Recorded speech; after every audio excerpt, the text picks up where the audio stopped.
Olha, tá confirmado. O grande reset financeiro já começou. Estão falando bastante disso na mídia norte-americana. Tem vários vídeos de educadores financeiros da gringa falando disso. E nesse vídeo eu quero te explicar o que é esse reset financeiro em 3 atos. Mostrar o que está acontecendo lá nos Estados Unidos e quais impactos isso gera aqui no Brasil. E principalmente como você, investidor, pode se aproveitar desse momento para preservar e também multiplicar o seu patrimônio. Se isso parece interessante, já deixa o dedo no like do vídeo. Prazer. Meu nome é Ramiro Gomes Ferreira, eu sou fundador do Clube do Valor e o primeiro ato aqui que eu quero falar do reset financeiro é a mudança da regra do jogo que rolou recentemente e causou esse alerta global. Bom, Ramiro, o que aconteceu, tá? Recentemente, no início de dezembro, o Federal Reserve cortou a taxa de juros norte-americana em 0,25% e agora a taxa de juros norte-americana tá entre 13,5% e 3,75%. Essa é a meta lá. E também foi iniciado esse tal reset financeiro,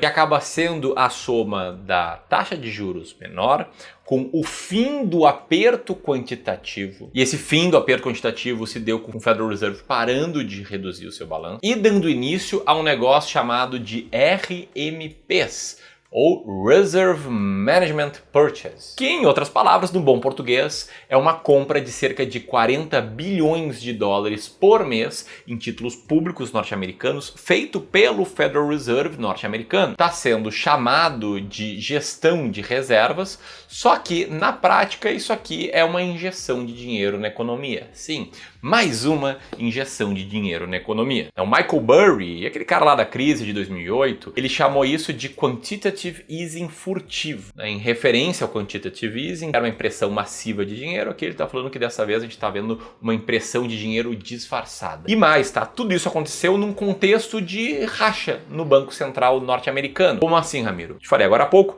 que o Banco Central norte-americano decidiu por baixar a taxa de juros, que é o movimento dovish. Na gíria do mercado financeiro, é chamado de dovish quem quer a taxa de juros mais baixa e hawkish é quem quer a taxa de juros mais alta. Só que o ponto é que aqui foram 3 votos contra o voto do Powell, que é o presidente do Federal Reserve, e essa discordância, esse menor alinhamento é algo raro e sinaliza o medo da inflação voltar. Então, se a gente pegar aqui as posições de diferentes membros do Fed, pode ver que tinham membros mais hawkish, querendo uma taxa de juros mais alta, que votaram pela manutenção da taxa de juros norte-americana, com um racional dizendo que estavam com medo da inflação aumentar, mostrando que, olha, a inflação ela já está acima da meta, se a inflação está alta, por que baixar a taxa de juros? Agora, do outro lado, né, a gente teve o Stephen Miran, que queria baixar ainda mais a taxa de juros, falando que a taxa mais alta geraria um risco de estrangular a recuperação econômica, e com o racional mais alinhado à agenda do Trump, de forçar crescimento, e o Powell aí teve seu voto numa queda de 0,25%, que foi o que foi decidido. Junto com esse início do programa de RMP, que no limite é uma injeção de 40 bi na economia, com o Federal Reserve comprando títulos do Tesouro Nacional, injetando esse dinheiro aí em reservas bancárias que geram 3 efeitos.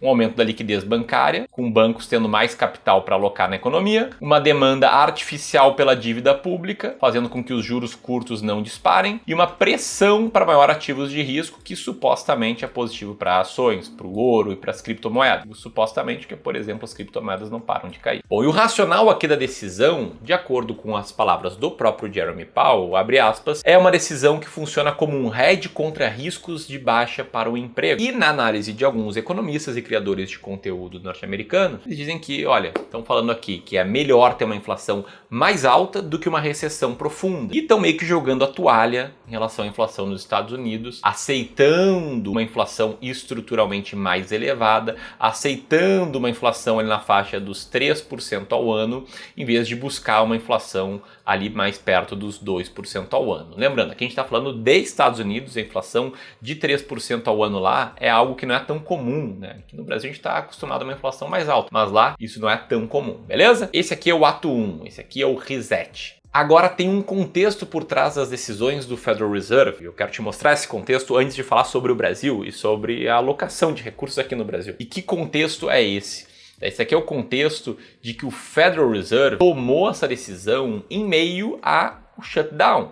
Para quem não lembra, houve o shutdown ali nos Estados Unidos, uma paralisação de 43 dias, o maior shutdown já registrado. Isso criou um caos administrativo, né, porque o governo não conseguiu aumentar o teto de gastos, não conseguiu gastar mais, e aí teve que parar de pagar algumas contas, e isso causou um apagão estatístico. E o Federal Reserve tomou essa decisão de aumento de taxa de juros sem ter todos os dados oficiais de desemprego e da inflação, e sem contar no impacto econômico. Aqui a gente tem algumas estimativas de analistas do Goldman Sachs e do JP Morgan que basicamente falam o seguinte: o PIB do quarto trimestre de 2025 vai ser impactado em 0,2% por semana de shutdown. Lembrando, foram 43 dias, 6 semanas, ou seja, de 1,2 a 1,5 de queda no PIB. E mais, né? Tem aqui uma lacuna de dados que outubro inteiro foi o mês que ficou sem métricas confiáveis em relação ao emprego e inflação. E detalhe, são métricas muito importantes para o Banco Central definir sobre taxa de juros,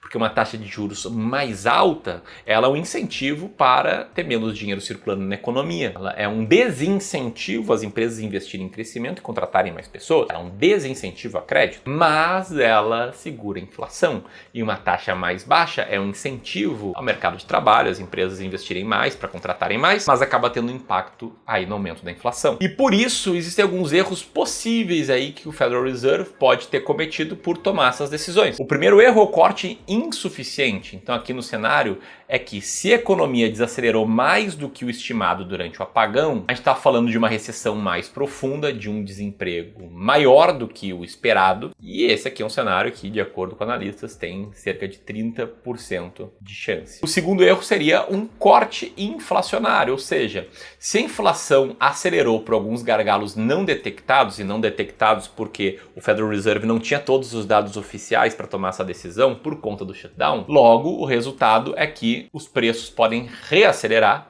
a inflação pode apertar e o Federal Reserve perder a credibilidade por ter baixado a taxa de juros cedo demais. Aqui também falam de cerca de 25% de probabilidade disso acontecer. Mas o grande ponto aqui é que o shutdown começou ali em outubro, durou 43 dias, então não tinha taxa de desemprego no relatório do payroll, a inflação teve dados adiados, o PIB tinha lacunas e o Federal Reserve tomou a decisão ainda assim, ou seja, criou esse risco aí de erro na política. Isso aqui faz tudo parte do tal grande reset. Bom, dito tudo isso, vamos vir aqui para o nosso Brasil, nosso Brasilzão, vamos trazer a realidade brasileira aqui. Quanto tudo isso acontecia nos Estados Unidos, a decisão aqui do nosso Copom foi manter a taxa Selic em 15% ao ano. O Copom manteve a taxa Selic. Só esperando alguém comentar. Manteve, não manteve. E a gente passa a ter, ou a gente segue tendo, um dos maiores juros reais do mundo. Uma taxa de juros bastante acima da inflação. Por que que isso acontece? Por que que a taxa de juros tem que ficar tão alta? Um grande resumo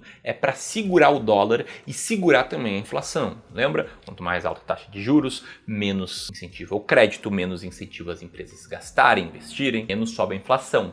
Mas também segura o dólar, porque quanto mais alta a taxa de juros brasileira, maior é o incentivo para o investidor internacional fazer o carry trade. O que é o carry trade? É ele pegar, botar o dinheiro aqui, ficar surfando nossa taxa de juros alta, pegar dinheiro emprestado nos Estados Unidos, a taxa é mais baixa, fazer aí uma diferença de taxa e ganhar dinheiro com isso. Então por que a taxa Selic não caiu? Por que nós, educadores financeiros, não publicamos aqueles vídeos com cara assim, urgente, a taxa Selic caiu? Ela não caiu de novo porque a inflação aqui está alta, em especial no núcleo de serviços, também porque existe uma descrença dos players de mercado em relação ao cumprimento da meta da taxa Selic, e o mercado passou a esperar juros mais altos na faixa de 12,25% até o final do ano de 2026. Ou seja, meio que acabou o otimismo aí de uma ideia de que a taxa Selic ia desabar rapidamente. Tá tudo precificado que a taxa Selic vai sim cair em 2026, mas está sendo precificado agora que ela vai cair menos do que o mercado esperava. E ainda tem o mistério, entre aspas, do dólar. É o fato de que mesmo com o Brasil com uma taxa de juros de 15% ao ano,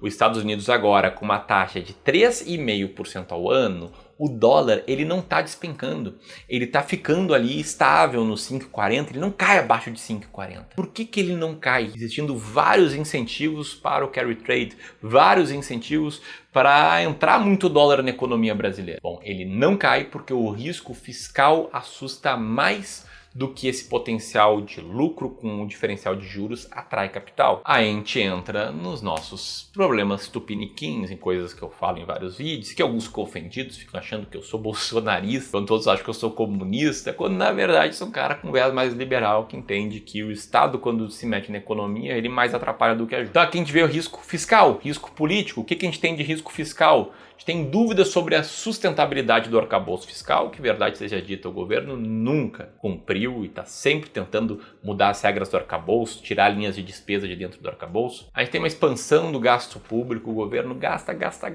não importa o quanto mais ele arrecade, ele continua gastando.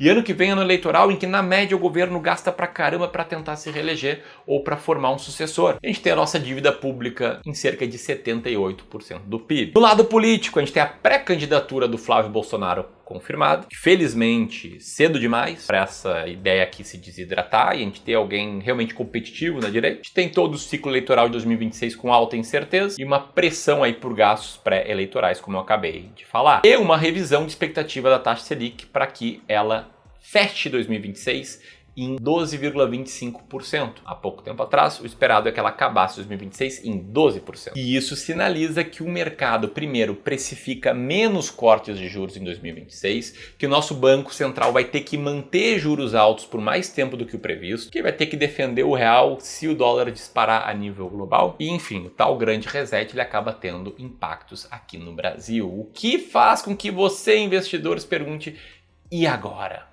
O que fazer? Bom, vou te explicar exatamente o que fazer, mas antes eu queria te convidar para que você participe de uma live na primeira semana de janeiro, chamada Carteira para 2026, onde por 1 hora eu vou trazer um conteúdo muito completo para te mostrar quais alterações você deve fazer na sua carteira de investimentos para aumentar seu potencial de retorno e reduzir o risco. Vou revelar o passo a passo completo da nossa estratégia de alocação de ativos, que a gente aplica hoje na gestão de quase 6 bilhões de reais, que é o patrimônio acumulado dos nossos clientes. Para você participar de forma totalmente gratuita, basta apertar no primeiro link aqui na descrição. E se você está se perguntando o que fazer, e se você é clubista, nos acompanha mais tempo, você sabe, né? E se você não é clubista, não nos acompanha mais tempo e daqui a pouco começou a nos acompanhar nesse vídeo, deixa eu te explicar como é que eu penso o mercado. Sabe, tudo isso aqui que eu mostrei, as tensões, o grande reset, etc., dane-se tudo isso, tá? Não que não seja importante você entender o que está acontecendo no mundo. É importante, interessante a cultura geral, você entender o porquê de algumas coisas,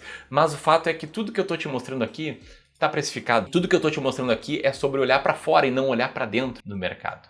Porque o que funciona bem no mercado financeiro é o seguinte: você analisar a si mesmo, você analisar os seus objetivos, o prazo para a conquista deles, sua experiência como investidor e com base em tudo isso você desenhar uma alocação de ativos ideal, uma composição de carteira que tenha diferentes classes de ativos com diferentes pesos, de acordo, é claro, com a sua tolerância ao risco. Então, eu vou pegar aqui um exemplo, tá? Uma carteira aqui que tenha 60-40, né? 40% de renda fixa dividido dessa forma aqui e 60% renda variável dividido dessa forma aqui, tá? Esse aqui é um exemplo de um investidor que claramente está pelo jogo do longo prazo, que tem uma boa tolerância ao risco e por aí vai. Bom, essa aqui é a alocação de ativos alvo desse cara aqui, um dos primeiros investidores do Clube do Valor, que está conosco já desde meados de 2017, então quase 10 anos conosco, e que viu a sua carteira aqui render bastante, apesar dos pesares no longo prazo, no rendido muito mais, por exemplo, do que o CDI. Por quê? Porque ele montou uma alocação de ativos clara,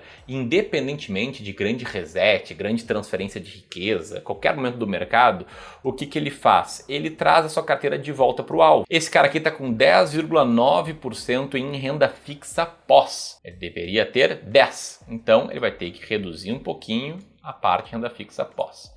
Ele tem exatamente 10% em renda fixa pré. Então, tá certinho. Ele tem aqui 19 em renda fixa atrelada à inflação. Então ele vai ter que comprar um pouquinho de renda fixa atrelada à inflação. Ele tem aqui 20,39 em fundos imobiliários, então ele tem que ter um alvo um pouquinho menor do que isso. Ele tem 18% em ações norte-americanas, então esse cara aqui, apesar de grande reset, ele tem que comprar ações norte-americanas. Ele tem 21% praticamente em ações brasileiras, logo ele tem que reduzir ações brasileiras. Simples assim. E é óbvio, não precisa ficar vendendo um pouquinho, comprando um pouquinho, vendendo um pouquinho, comprando um pouquinho, mas pega aportes novos e ajusta a carteira. Faz um aporte novo e aí compra aqui, ó, compra ações norte-americanas, vai arrumar boa parte da carteira. Próximo aporte, compra também renda fixa atrelada à inflação. E deu, vai ajustando a carteira.